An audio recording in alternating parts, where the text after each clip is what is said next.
The first thing Richard Hale noticed every morning was the silence. Not the peaceful kind, but the heavy, watchful silence of a house that had learned to hold its breath.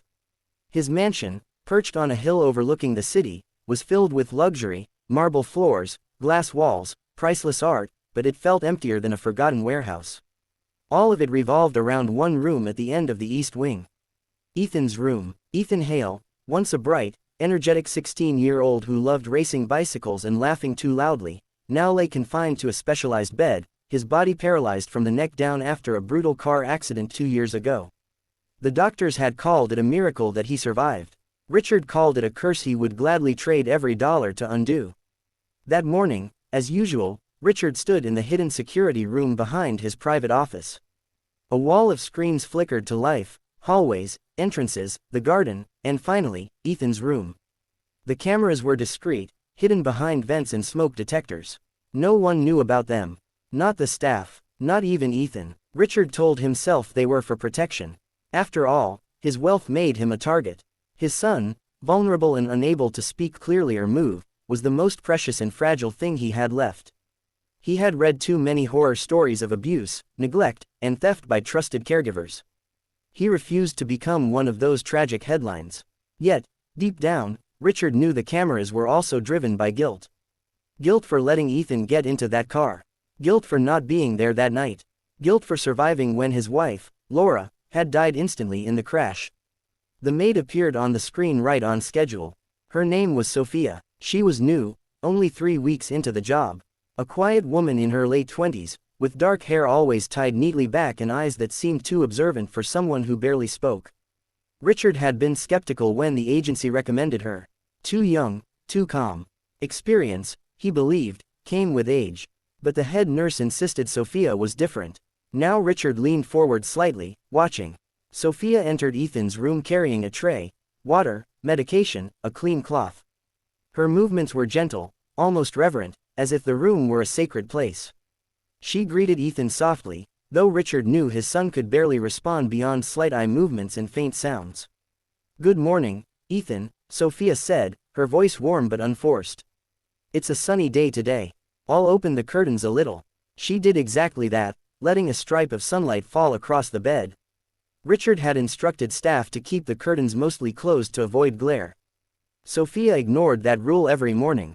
It irritated him. She began her routine, checking the feeding tube, adjusting pillows, cleaning his hands. All standard procedure. Richard had watched dozens of caregivers do the same over the past 2 years. Most treated Ethan like fragile equipment. Efficient, emotionless. Sophia was different. As she wiped Ethan's hands, she started talking. Not the patronizing baby talk some nurses used, but normal conversation. "I had a strange dream last night," she said. "I was running, but I wasn't tired at all.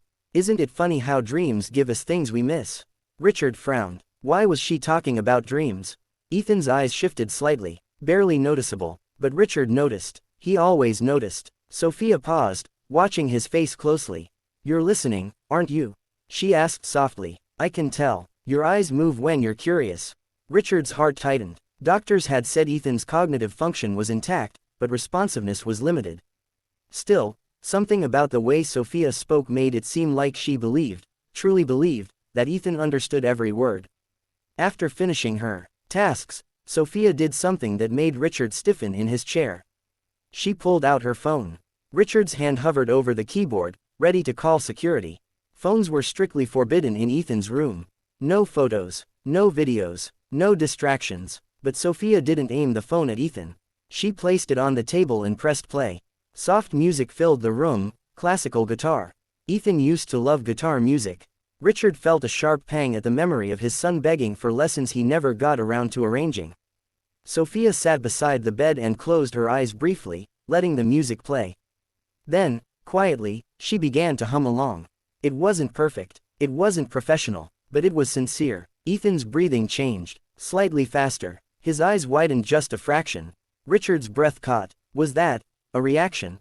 Sophia noticed it instantly. She leaned forward. "You like this one, don't you?" she whispered. "My father used to play it when I was a child."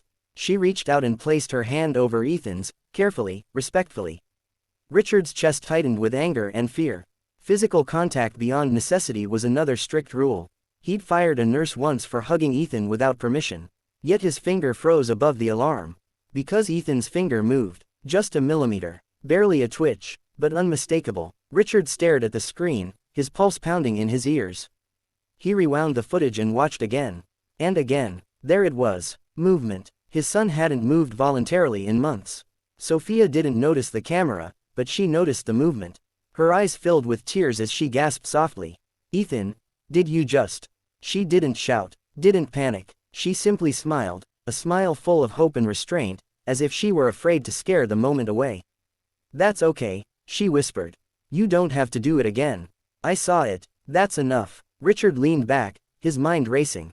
Was this coincidence, a reflex, or something more? The music ended. Sophia stood, straightened the room, and before leaving, she did one last unexpected thing. She leaned close and said, "You're not invisible, Ethan. Even if it feels like it sometimes." Then she turned off the light and left. The room fell silent again. Richard remained frozen, staring at the darkened screen. His rules, his cameras, his control, all of it suddenly felt fragile. For the first time in 2 years, something had changed. And he wasn't sure whether to be grateful, or terrified of what the cameras might reveal next.